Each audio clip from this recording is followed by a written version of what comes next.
No advento da paz, em 2002, o governo gizou um projeto de reconstrução nacional que passava pela construção de estradas e pontes em todo o país. É nesta altura que o Instituto Nacional de Estradas de Angola torna-se numa empresa estratégica para o país.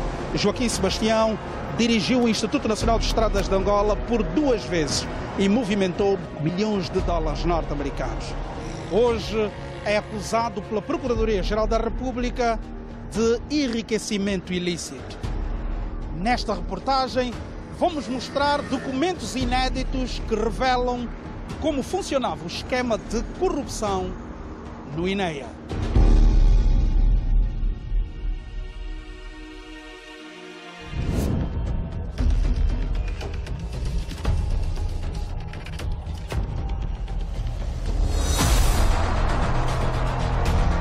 De 4 de setembro de 2006 a 20 de agosto de 2008, Joaquim Sebastião homologou 119 contratos para construção e reabilitação de estradas num valor global de 2.418.830.008 dólares norte-americanos.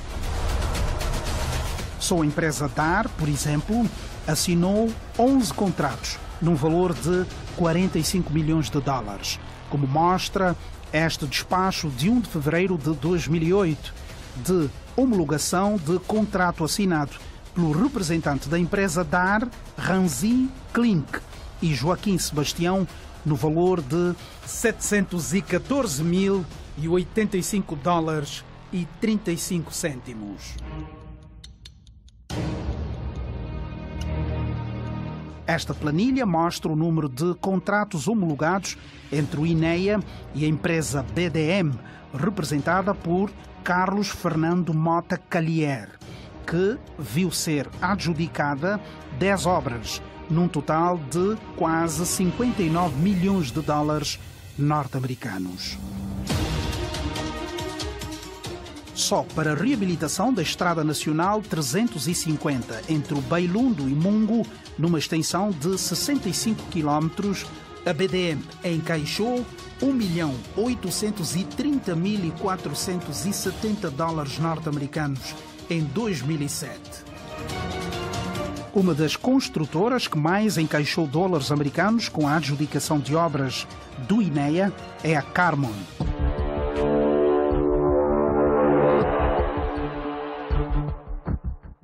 Este contrato foi o primeiro depois de 1 ano da sua criação. O valor em kwanzas é de 462.982.000.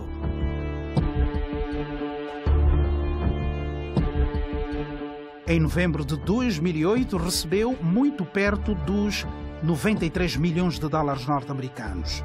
A nossa investigação soube que destes valores foram levantados 42 milhões e entregues em malas em casas de Joaquim Sebastião, Oscar Tito Fernandes, António Perrussi e António Quenda.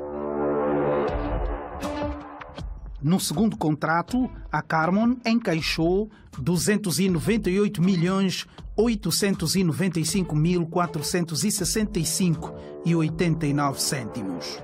E teve a BDM como empresa fiscalizadora da empreitada de reabilitação e construção de pontes inseridas no eixo rodoviário Pomboa-Namibe-Bentiaba-Dombe Grande.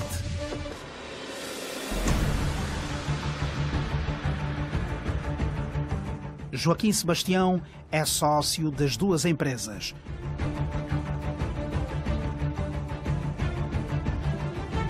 Investigações apontam que Joaquim Sebastião e seus sócios agiram de má fé em muitos contratos, inclusive em relação à qualidade das obras por executar, como revela esta troca de e-mails sobre os trabalhos na autoestrada Zeto Soio, do pacote 7.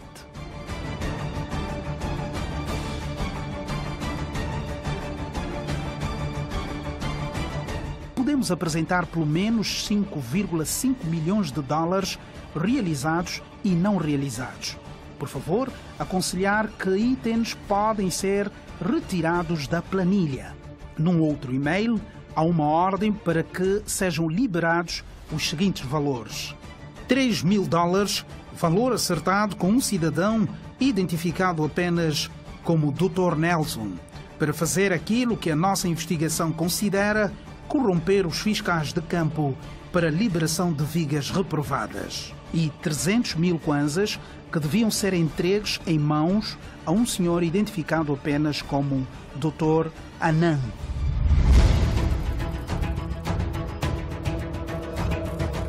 Este documento da Carmon faz uma solicitação de fundos com urgência, só para pagar fiscais, no valor de $10.000 norte-americanos. Esta planilha mostra os valores pagos ao soberano, código de identificação de Joaquim Sebastião. De novembro de 2012 a janeiro de 2013, o soberano recebeu perto de $16 milhões norte-americanos. Aqui é possível verificar transferências da ATP Brasil para as contas de Joaquim Sebastião na República Federativa do Brasil. As transferências atingiram os $21 milhões. E mais dinheiro foi posto fora do país por Joaquim Sebastião através da Carmon, como mostra esta carta de solicitação de transferência de valores ao Banco Português BPI para a conta da ATP Brasil Engenharia, no valor de $5.264.000 e $115 norte-americanos.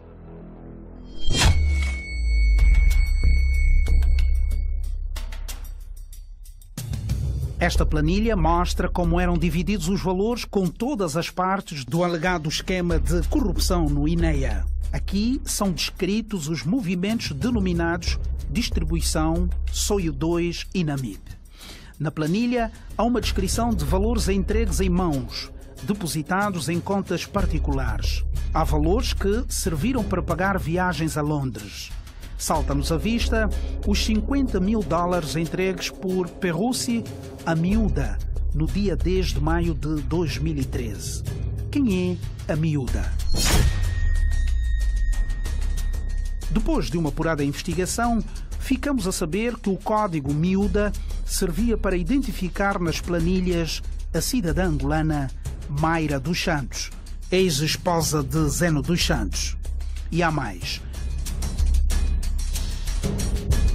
No dia 30 de outubro de 2012, a miúda Mayra dos Santos recebeu $15 milhões de kwanzas, na época equivalente a $150 mil norte-americanos. Procurada a comentar: o número para o qual ligou está desligado ou fora da área de cobertura da rede.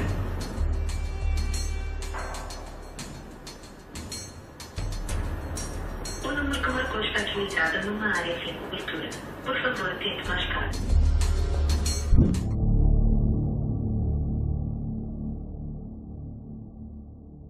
Os e-mails que você vê a seguir revelam conversas mantidas entre os beneficiários. Passo a ler. Após 5 meses de reunião e visitas ao Banco Nacional de Angola, conseguimos hoje, 23 de novembro de 2009, a autorização para transferência junto ao nosso antigo parceiro, aqui a referência é para esta estrutura, de $4.385.546 norte-americanos e 6 cêntimos para a empresa brasileira de Joaquim Sebastião, que montou todo o orçamento para 16 pontes no Soio.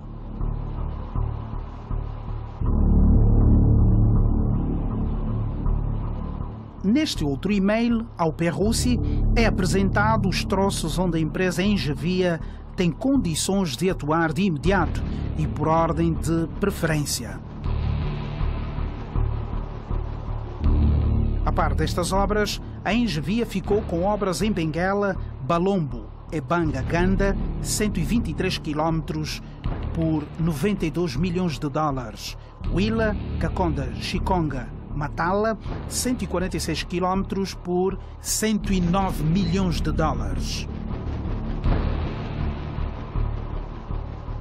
Atente agora para esta planilha de pagamentos saídos do Banco BPI da conta da Engevia, num total de $18.374.649 dólares e 60 cêntimos. Depois da Carmon, com quase 17 milhões de dólares, aparece Distribuição 1 e Distribuição 2. São códigos para identificar Joaquim Sebastião, que recebeu de comissão $1.200.000 dólares norte-americanos, e Oscar Tito Fernandes, que ficou com 3 milhões de dólares.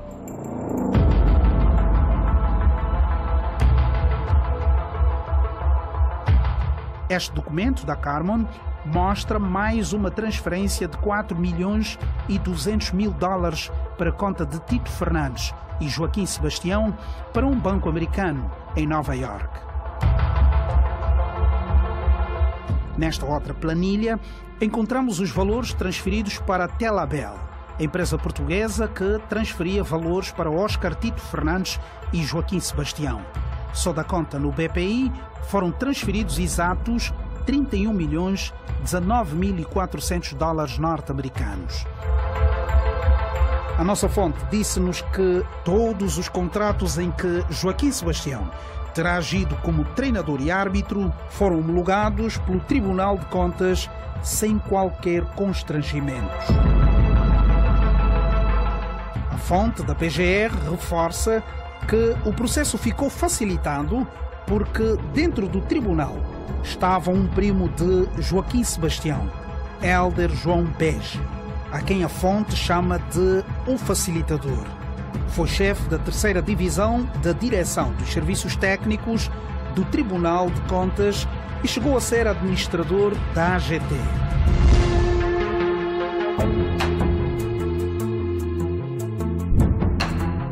Procurado a comentar, Hélder João Bege nega qualquer ligação comercial com o seu primo.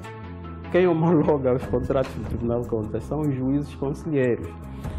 Mesmo os técnicos que trabalham nas divisões afetas à fiscalização prévia não têm essa competência. Os pareceres que eles fazem técnicos não são vinculativos. Portanto, os juízes é que decidem e homologam os contratos. Fazer algum parceiro? Nunca, até porque sempre trabalhei na fiscalização sucessiva, nunca lidei com os contratos, mas nunca mesmo, olha. Eu tive mais de 13 anos como chefe de divisão, mas na área da fiscalização sucessiva, nunca tive ligado aos contratos. É falsa a ideia de que eu tenha feito parte ou tenha ajudado na homologação deste ou daquele contrato. É falsa essa ideia. Quem fez isso está de má fé, simplesmente com o intuito de me prejudicar. Há alguns anos, João Bege foi notícia em jornais brasileiros. Chegou a ser citado como tendo sido arrolado em processos da Operação Lava Jato no Brasil, como lobista, ou seja, considerado pela justiça brasileira como sendo o principal indivíduo que auxiliou a Odebrecht a celebrar contratos em Angola em função da sua ligação com Taiguara Rodrigues dos Santos e a Odebrecht. Nunca.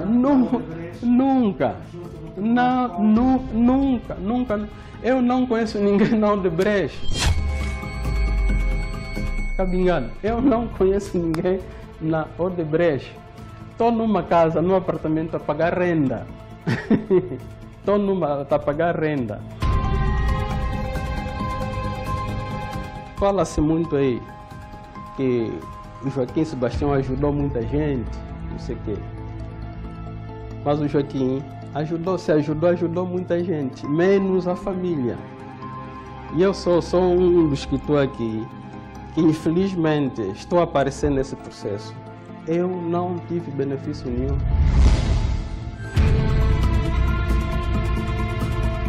Durante o processo da Lava Jato, a imprensa brasileira chegou também a noticiar que, em fevereiro de 2015, foi-lhe atribuída a nacionalidade brasileira pela presidente Dilma Rousseff. Tudo mentira, cabe engano. Requeri a nacionalidade por naturalização via prole brasileira, por conta dos filhos brasileiros que eu tenho. Esse processo comecei a tratar finais de 2014, ok? Com toda a demora que esses processos normalmente enfermam. No início de 2015, o processo saiu no Diário Oficial, no Boletim Oficial da União, em como, portanto, a Polícia Federal e homologado pela Presidente Dilma, porque esse o procedimento é esse. Então, essa confusão toda calha, o meu nome é publicado no boletim, como muitos outros. Então, a imprensa depois começou a vasculhar.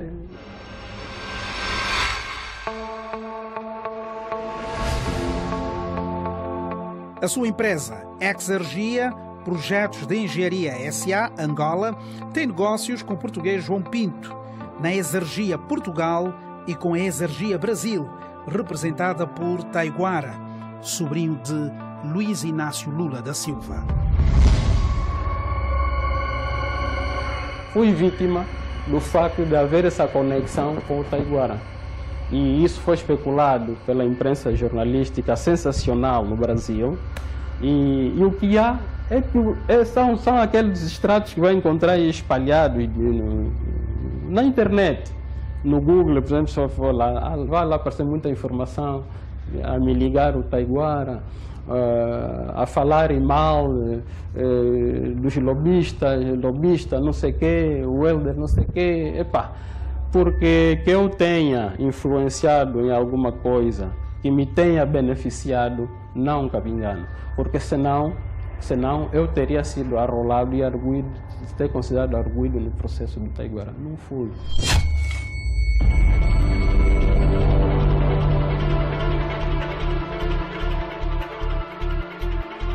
Veja agora a lista de alguns bens de Joaquim Sebastião, o Soberano. Só de vivendas, o Soberano tem 34, dentre as quais 4 vivendas no Talatona e uma no Brasil.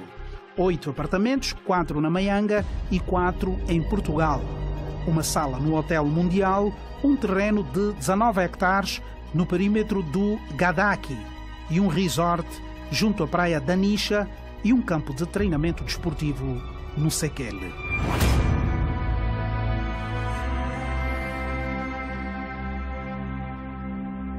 Tem também 5 caminhões, 24 viaturas top de gama e declarou à Justiça 5 milhões de dólares norte-americanos em vários bancos. Nos termos da lei da recuperação do repartimento progressivo e perda alargada dos bens, o âmbito desta lei diz clara e precisamente que, depois de uma sentença condenatória transitada em julgado, dá-se início a um processo de recuperação dos bens declarados perdidos a favor do Estado.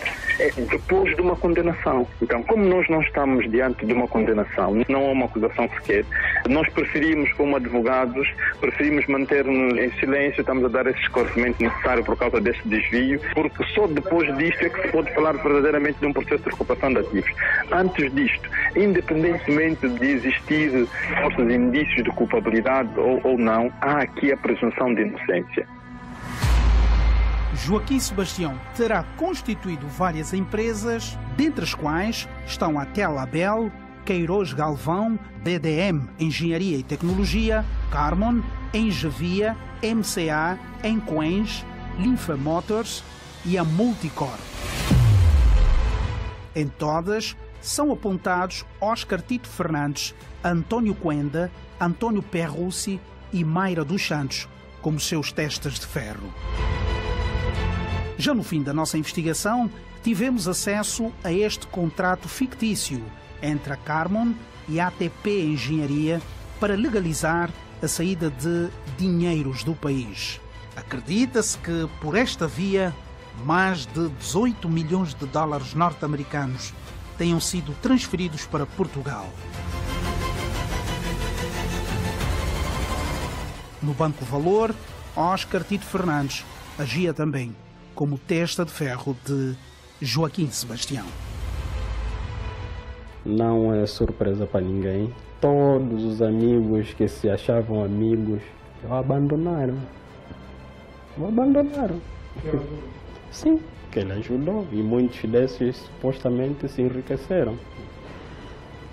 Todos, mas todos mesmo, desapareceram. Então só tinha ficado a família. E eu até na cadeia de São Paulo eu disse ao primo, Deus é bom. Porque se calhar, se você me tivesse ajudado tanto como ajudou muita gente, se calhar eu não tivesse aqui a dar cara, também já tinha fugido. Mas Deus sabe o que faz.